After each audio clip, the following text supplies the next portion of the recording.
영주권자가 해외 방문 후 미국 재입국이 금지되거나 구금되는 사례가 잇따르고 있습니다. 경범 전과나 사소한 위반 기록 등이 있는 경우 각별한 주의가 당부됩니다. 연방 하원에서 이민 시스템 개혁 법안이 발의돼 주목되고 있습니다. 불법 체류 신분 이민자에게 7년간 합법적으로 거주하며 일할 수 있는 자격을 조건부로 부여하는 내용의 초당적 법안이 발의됐습니다. 미국에 거주하는 영주권자 등 재외 국민도 한국 정부가 추진하는 민생회복 소비 쿠폰을 받을 수 있게 됐습니다. 다만 신청이 만료되는 9월 12일까지 귀국해서 신청해야 합니다. 매번 낮은 참여율로 논란이 되고 있는 재외국민 선거 제도에 변화가 예상됩니다. 한국국정기획위원회가 재외국민 우편투표 도입 검토를 중앙선관위에 요청했습니다. 20대 한인 남성이 직장 동료들을 대상으로 살해 명단을 작성했던 것으로 밝혀져 공공불안을 야기한 테러 위협 혐의로 체포됐습니다. 이상은 오늘의 주요 뉴스입니다. 시청자 여러분 안녕하십니까? KBN 뉴스입니다. 영주권자가 캐나다 등 해외를 방문했다가 미국 재입국이 금지되거나 구금되는 사례가 잇따르고 있습니다. 그동안은 전혀 문제가 되지 않았던 경범 전과나 사소한 위반 기록 등이 이유가 되고 있는데요. 영주권자도 형사 기록이 있는 경우 출국 전에 이민 전문 변호사와 상담할 것을 당부하고 있습니다. NBC 보도에 따르면 이달 초 뉴햄프셔에 거주하는 캐나다 출신 영주권자인 46세 남성 크리스 랜드리가 가족과 함께 캐나다로 여행을 갔다가 미국 재입국이 금지돼 돌아오지 못하고 있습니다. 자녀 5명을 두고 있는 랜드린 캐나다 국적자이자 미 영주권자로 3살 때부터 뉴햄프셔주에서 거주해왔습니다. 캐나다로 가족여행을 갔던 그는 지난 6일 메인주의 미국 국경 검문소에서 재입국이 거부됐습니다. 입국이 금지된 그는 캐나다에 머물고 있는 상태입니다. NBC에 따르면 랜드리는 지난 2004년 마리화나 소지 혐의, 2007년에 운전면허 정지 상태에서 운전을 한 혐의로 기소돼 집행유예 처분 및 벌금 등을 낸 적이 있습니다. CBP는 영주권 소지는 권리가 아니다. 합법적 영주권자라도 입국심사 과정에서 이전 범죄 전과가 있는 경우 구금 대상이 될 수 있다는 입장을 밝혔습니다. 버몬트주에 거주하는 24세 여성 영주권자도 가족과 함께 캐나다에 갔다가 미국에 돌아오는 길에 ICE에 구금되는 일이 발생했습니다.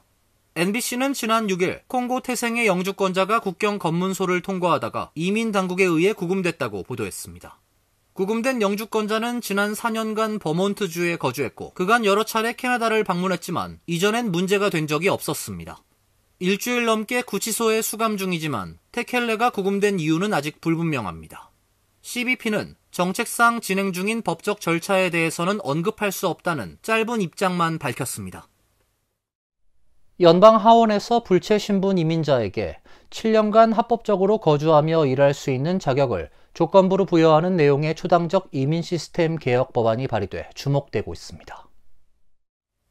공화당의 마리아 엘비라 살라자르 연방 하원 의원은 민주당 소속 베로니카 에스코바 의원 등과 함께 2025 아메리칸 드림 실현, 국가안보 강화 및 이민자 존엄 법안이란 명칭의 이민법 개혁안을 지난 15일 발의했습니다. 이 법안은 줄여서 2025 존엄 법안이라고 불립니다. 법안 발의에 참여한 의원 22명 중 11명이 공화당, 11명이 민주당 소속으로 공화당 소속 한인 영김 연방 하원 의원도 포함됐습니다. 법안은 국경을 중심으로 한 이민 단속 강화를 전제로 합법 이민 시스템 개편과 오랜 기간 미국에 거주한 불체자들에게 합법 신분을 부여하도록 하고 있습니다.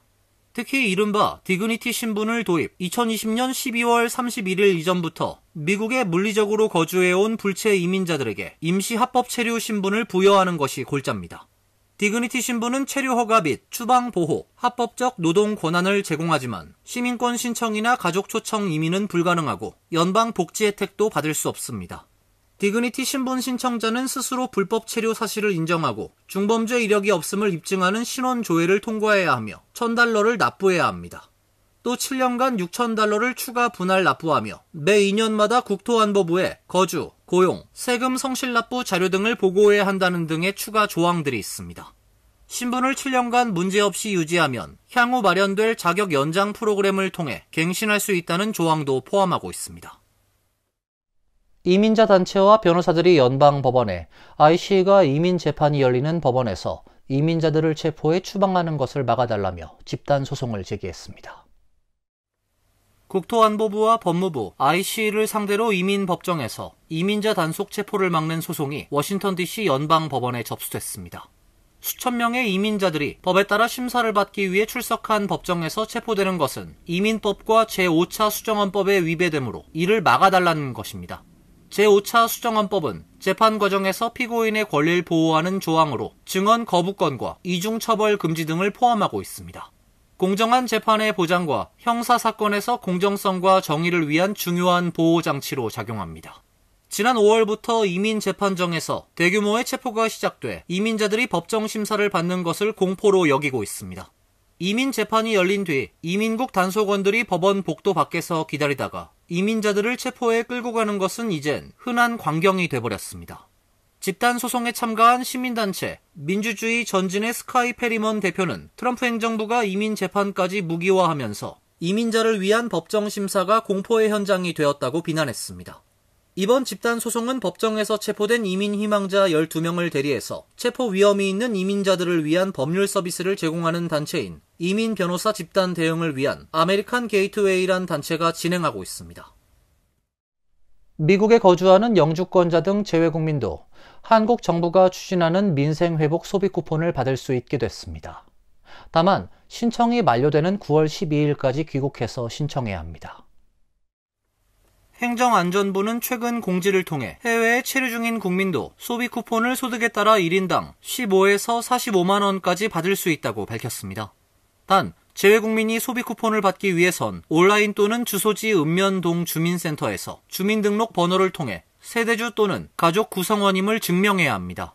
행정안전부는 국외에 체류 중인 국민이 6월 18일부터 9월 12일 사이 귀국한 후 출입국 사실 확인 등을 거쳐 소비 쿠폰을 받을 수 있다고 전했습니다.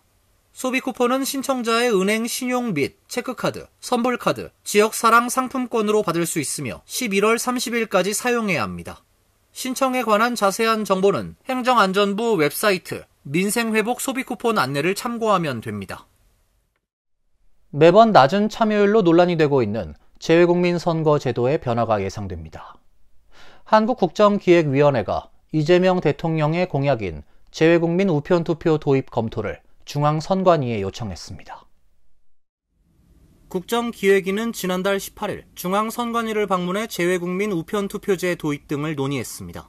국정기획위는 우편투표 도입이 재외국민의 투표율을 획기적으로 높일 수 있는 방안인 만큼 단계적인 시행 방안이라도 긍정적으로 검토해 줄 것을 요구했고, 이에 선관위는 엄격한 투개표 관리의 필요성, 대리투표 논란 차단, 각국의 우편 시스템 신뢰도 차이 등을 감안해 신중한 판단이 필요하다고 답했습니다. 이재명 대통령은 대선 후보 시절 재외선거 투표 편의 개선을 위해 우편투표제 도입을 공약으로 내세운 바 있습니다. 현행법상 해외 거주 중인 국민은 각국의 영사관이나 대사관 등 공관에서 투표를 해야 합니다. 공관이 있는 도시가 제한적이다 보니 투표를 하고 싶어도 못하는 재외국민이 많은 것이 현실입니다. 국정기획위는 투표용지를 우편으로 발송하고 이를 재외선거인이 받아 기표한 뒤 회송용 봉투에 넣어 재외선관위에 우편으로 다시 발송해 투표하는 방식 등을 검토하고 있는 것으로 알려졌습니다. 다만 재외선거 우편투표가 가져올 정치적 유불리 문제가 걸림돌이 될 것으로 예상됩니다. 아울러 투표 관리에 대한 우려도 있습니다. 대리투표나 허위신고, 국가별 우편 시스템 불안정성에 따른 분실이나 배달 지연 문제 등을 지적하고 있습니다. 20대 한인 남성이 직장 동료들을 대상으로 살해 명단을 작성했던 것으로 밝혀져 공공불안을 야기한 테러 위협 혐의로 체포됐습니다. 펜실베니아주 엘투나 경찰국은 블레어 카운티 이스트 프리덤 지역에 거주하는 세드릭 김 씨를 체포했다고 밝혔습니다. 지역 방송인 WTAJ는 김 씨가 엘투나 지역 식당인 잭스바앤그릴 운영업체의 직원이라고 보도했습니다. 경찰은 김 씨가 인근의 같은 계열 식당인 올드 캐롤라이나 바비큐의 관리자 등을 해칠 목적으로 살해 명단을 작성했다고 밝혔습니다. 경찰 수사에 따르면 김 씨는 다수의 직장 동료에게 직접 작성한 선언문과 살해 명단이 있다고 말했으며 8월 5일을 실행일로 언급했습니다. 김 씨의 직장 동료들은 김 씨가 며칠 남았다는 말을 반복하며 카운트다운을 하거나 직원들에게 자살하라고 말을 하는 등 폭언을 해왔다고 진술했습니다. 한 동료는 또 김 씨가 자신의 시간이 끝났을 때 선언문을 공개할 것이라고 말했다고 밝혔습니다. 식당 관계자에 따르면 김 씨는 평소 내성적인 성격이지만 화가 나면 쉽게 흥분하며 심한 욕설을 했다고 합니다. 최근엔 승진 대상에서 탈락하면서 좌절감을 드러낸 것으로 전해졌습니다. 회사 측은 그를 해고 예정자로 분류한 상태였습니다. 김 씨는 보석금 25만 달러가 책정돼 블레어 카운티 교도소에 수감 중이며 오는 23일 예비 심리가 예정돼 있습니다. 뉴욕시 경찰 조직을 이끌던 전직 최고위 관료가 에릭 애덤스 뉴욕시장 및 측근 관료들이 뉴욕 경찰을 범죄 조직처럼 운영했다는 의혹을 제기하며 소송을 제기했습니다. 토머스 돈론 전 뉴욕 경찰청장은 어제 뉴욕 남부 연방법원에 제출한 손해배상 청구 소송 소장에서 에릭 애덤스 뉴욕시장과 그와 친밀한 고위 관료들이 경찰서를 범죄 조직처럼 운영하며 갈취와 사기, 사법 방해에 관여했다고 주장했습니다. 돈론 전 청장은 뉴욕 경찰청장 재임 기간 경찰 지도부가 저지르고 있는 체계적 부패와 범죄 행위를 발견했다면서 이 같은 사안을 애덤스 시장에게 보고했지만 그가 비행을 묵인했다고 주장했습니다. 돈론 전 청장을 대리한 존 스콜라는 애덤스 시장은 뉴욕 경찰의 지휘 구조를 해체하고 이를 부패한 충성파와 법률 위반자들의 내부 집단으로 교체했다며 진실을 말하는 이들은 소외되고 비행을 한 이들은 보상받았다라고 주장했습니다. FBI 출신인 돈론은 2024년 9월 뉴욕 경찰 임시청장으로 임명됐다가 같은 해 11월 다른 사안으로 연방 수사 요원들이 그의 자택을 압수수색한 뒤 2개월 만에 사임했습니다. 이후 뉴욕 경찰은 후임인 제시카 티쉬 청장이 이끌고 있습니다. 돈론 전 청장의 이번 소송에 앞서 지난주 전직 뉴욕 경찰 4명은 뉴욕 경찰의 고위 관료들이 승진 대가로 금품을 수수했다는 의혹을 제기하며 별도의 소송을 제기한 바 있습니다. 오는 2028년까지 미국에서 판매되는 아이스크림의 약 90%는 일부 인공색소 사용을 전면 중단하게 됩니다. 건강의료 전문 매체 메디컬 익스프레스 등에 따르면 국제축산식품협회 마이클 다이크스 회장은 약 40곳의 아이스크림 및 냉동 디저트 제조사가 향후 3년 내에 7가지 인공색소를 제품에서 제거하기로 했다고 밝혔습니다. 해당 색소는 적색 3호, 40호, 녹색 3호, 청색 1호, 2호, 황색 5호, 6호 등입니다. 지난달 4월 로버트 F. 케네디 주니어 보건복지부 장관이 발표한 식품 내 인공색소 전면 금지 방침에 따른 후속 조치입니다. 이 색소들은 오랜 시간 건강 유해성 논란의 중심에 서 있었습니다. 지난 1월엔 적색 3호 색소가 암을 유발한다는 연구 결과가 발표됐고 이에 따라 FDA는 사용을 금지하기도 했습니다. 또 일부 연구에서는 인공색소가 어린이의 주의력 결핍이나 행동장애와 연관이 있을 수 있다는 지적도 제기됐습니다. 이 같은 우려 속에서 발표된 인공색소 금지 방침에 따라 식품 제조업체들은 앞으로 인공색소 대신 과일 주스나 식물성 추출물 등 천연 원료에서 얻은 색소를 사용하는 방향으로 전환할 것이라고 밝혔습니다. FDA는 치자나무 열매에서 추출한 천연 청색 색소를 스포츠 음료나 사탕 등 다양한 식품에 사용할 수 있도록 승인한 바 있습니다. 이번 조치에 네슬레, 크래프트 하인즈, 제너럴 밀스, 스모커, 허쉬 등 주요 식품 대기업들은 자발적으로 참여 의사를 내비쳤습니다. 이어서 간추린 소식입니다. 항일 유공단체들에 따르면 잉그루드 묘지에 안장돼 있던 임창모 애국지사의 유해가 내달 11일 고국으로 돌아갑니다. 한국 정부의 최근 수년간의 추모 사업 계획에 따른 것으로 3년 전부터 준비됐으며 보훈부에서 각별한 예우를 하고 있는 것으로 알려졌습니다. 1894년 출생한 임 애국지사는 1919년 3.1 운동에 참여했으며 1922년 일본과 중국을 거쳐 1926년 미국에 도착해 시카고와 LA에서 유학을 하며 미주 흥사단 임원 활동을 통해 독립운동에 투신했습니다. 이후 식품 도매업을 하며 독립운동을 재정적으로 후원했습니다. 임 지사는 1967년 73세를 일기로 타계했습니다. 임 애국지사는 독립운동에 투신한 공로를 인정받아 지난 2019년 건국훈장 애족장을 추서받았습니다. 대한인 국민회 측은 내달 10일 오후 임 애국지사 고별식과 추모식 등을 계획하고 있습니다.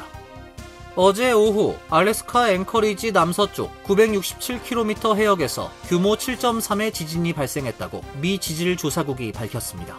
지진은 앵커리지 샌드포인트 섬마을에서 남쪽으로 약 87km 떨어진 해역에서 발생했으며 진앙은 북위 54.55도, 서경 160.47도이며 지진 발생 깊이는 20km입니다. 지진 발생 후 알래스카 남부와 알래스카 반도 지역에 쓰나미 경보가 발령됐다가 이후 주의보로 하향 조정됐습니다. 국립쓰나미경보센터는 쓰나미 발생이 확인됐으며 일부 영향이 예상된다고 밝혔습니다. 알래스카는 지진 활동이 활발한 불의 고리에 속해 있으며 지난 1964년 3월 북미 역사상 가장 강력한 규모 9.2의 대지진이 발생해 210명 이상이 목숨을 잃었습니다. 뉴욕주의 재산세 인상률 상한선이 5년 연속 2%로 적용될 것으로 보입니다. 뉴욕주 감사원은 15일 물가 상승률을 반영하면 2025에서 26회계연도에 2.64%에 달하는 재산세 인상률을 적용해야 해 대신 뉴욕주 재산세 인상률 상한선인 2%를 택하게 됐다고 밝혔습니다. 뉴욕주는 재산세 연간 인상률을 물가 상승률과 2% 중 낮은 것으로 제한하는 세부담 상한제를 적용하고 있습니다. 이번 재산세 인상률 상한선은 모든 뉴욕주 카운티와 타운 44개 시 등에 적용됩니다. 각 로컬 정부가 더 높은 인상률을 적용해도 되지만 이 경우 로컬 정부는 주 정부 지원금을 받을 수 없게 됩니다. 다만 뉴욕시는 뉴욕주의 재산세 인상률 상한선 적용을 받지 않습니다. 뉴욕주 리전트 위원회는 2027에서 28 학년도부터 기존 고교 졸업 요건을 폐기하고 학생 역량 중심의 졸업생 인재상 프레임워크를 도입하기로 공식 승인했습니다. 이로써 시험 점수 중 심의 졸업평가 체계가 100여 년 만에 근본적으로 바뀌게 됩니다. 졸업생 인재상 프레임워크는 학문적 준비도, 창의성, 비판적 사고 능력, 효과적인 의사소통 능력, 글로벌 시민의식, 자기성찰 능력 등 6가지 핵심 역량을 중심으로 학생을 평가하는 방식입니다. 수업 참여와 프로젝트, 발표, 리포트 등 학업 활동을 통해 학생이 해당 역량을 충분히 갖췄는지를 학교가 종합적으로 판단해 졸업 여부를 결정하게 됩니다. 앞서 뉴욕주 정부는 2019년부터 리전트 시험을 졸업 요건에서 폐지할 것을 고려해왔습니다. 환율과 증권 소식입니다.